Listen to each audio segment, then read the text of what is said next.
আমরা শিখব গুণানুপাত সূত্র।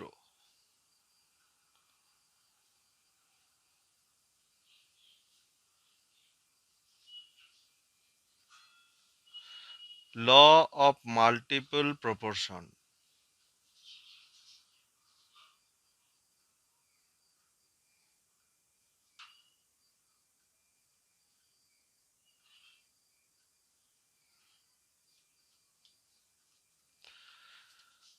গুণানুপাত সূত্র বিজ্ঞানী জন ডাল্টন আবিষ্কার করেন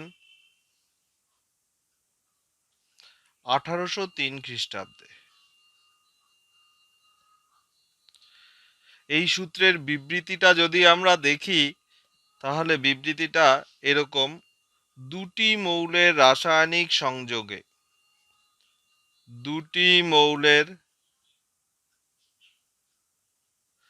রাসায়নিক সংযোগে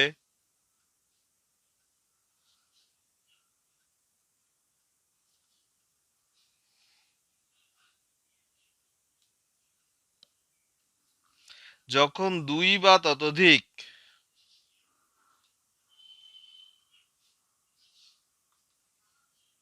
ততোধিক যৌগ উৎপন্ন হয়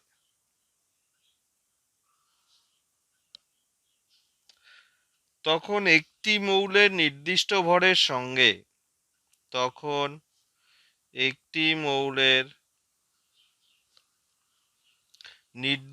ভরের সঙ্গে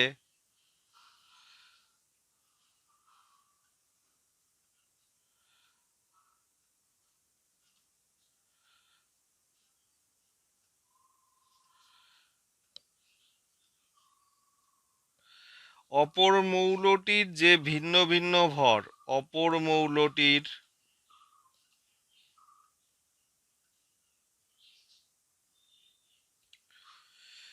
ভিন্ন ভিন্ন ভর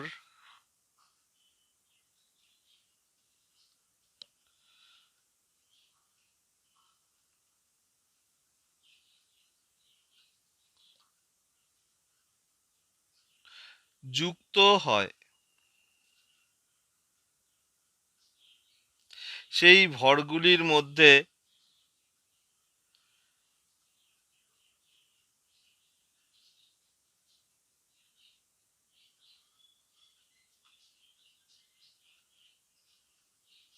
একটি সরল অনুপাত বর্তমান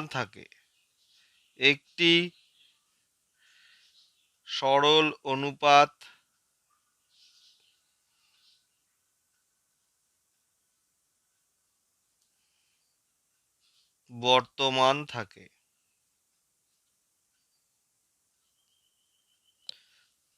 তাহলে কি দাঁড়ালো আমাদের গুণানুপাত সূত্রের বিবৃতিটি?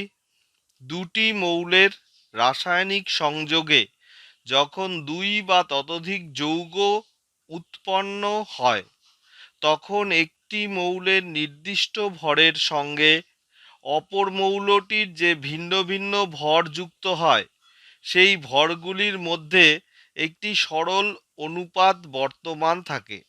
এখানে সবার প্রথমে সরল অনুপাত কথাটি সম্পর্কে জানতে হবে। সরল অনুপাত হলো 1 থেকে 9 পর্যন্ত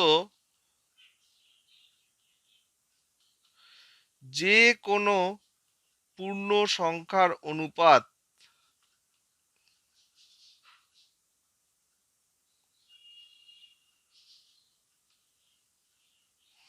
একেই আমরা সরল অনুপাত সাধারণত বলে থাকি।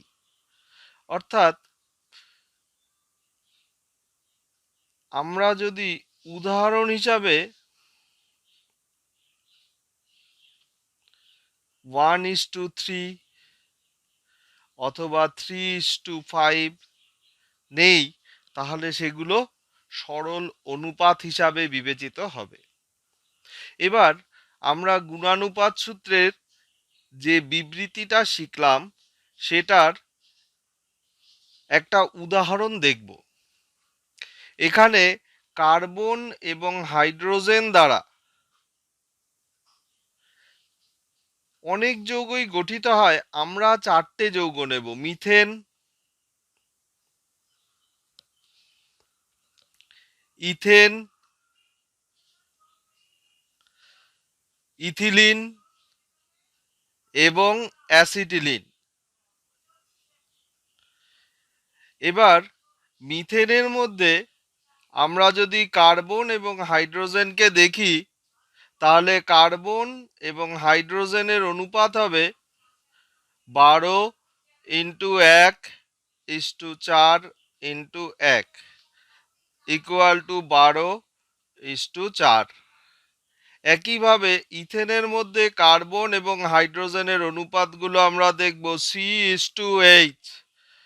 এটা হবে 12:2:6 ইকুয়াল টু 12:3। ইথিলিনের মধ্যে আমরা দেখব C2H4। এখানে কার্বন এবং হাইড্রোজেনের অনুপাত 12:2:4 ইকুয়াল টু 12:2।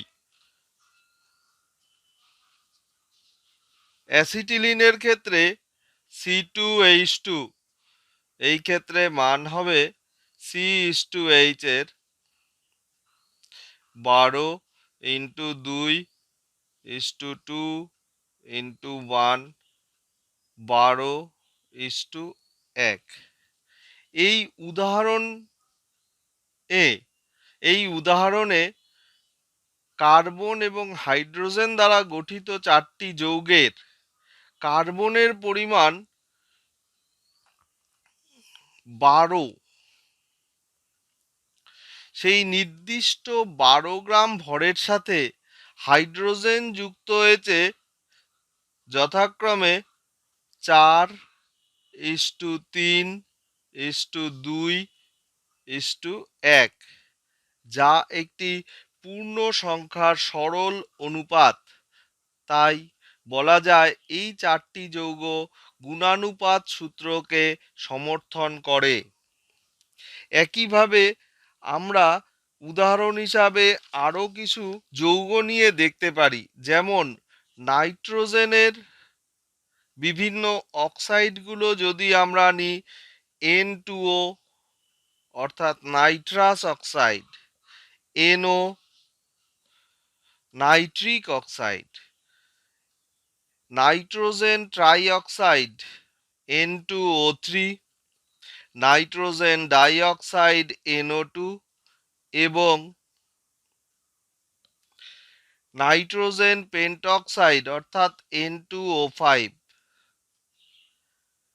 এখানে এই যৌগগুলির মধ্যে আমরা যদি নাইট্রোজেন এবং অক্সিজেনের অনুপাত বের করি এবং নাইট্রোজেনের নির্দিষ্ট ভরের সাপেক্ষে অক্সিজেনের বিভিন্ন ভরগুলিকে নিয়ে আমরা যদি অনুপাত গঠন করি, সেক্ষেত্রে আমরা দেখব অক্সিজেনগুলির অনুপাত একটি পূর্ণ সংখ্যার সরল অনুপাত।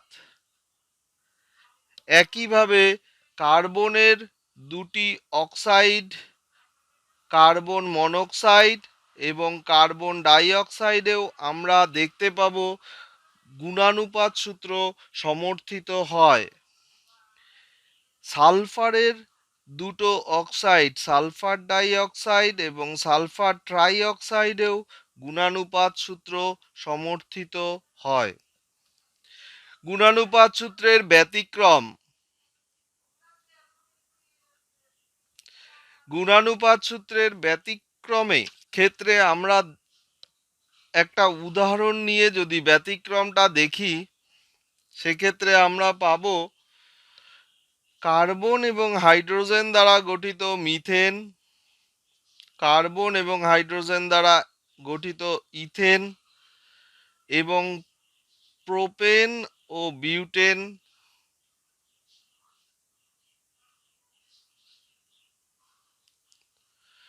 যৌগ হিসাবে নিয়ে কার্বনের 12 ভাগ ওজনের সাথে হাইড্রোজেনের বিভিন্ন ভরগুলিকে আমরা যদি তুলনা করি তাহলে পাবো তারা 4:3:2.67:2.5 এই অনুপাতে যুক্ত হয়েছে, যা একটি সরল অনুপাত নয়। সরল অনুপাত নয়। একইভাবে কোনো যৌগে যদি আইসোটপ থাকে, অর্থাৎ বিভিন্ন আইসোটোপযুক্ত যৌগগুলির ক্ষেত্রে গুণানুপাত সূত্র প্রযোজ্য হয় না। গুণানুপাত সূত্র প্রযোজ্য হয় না।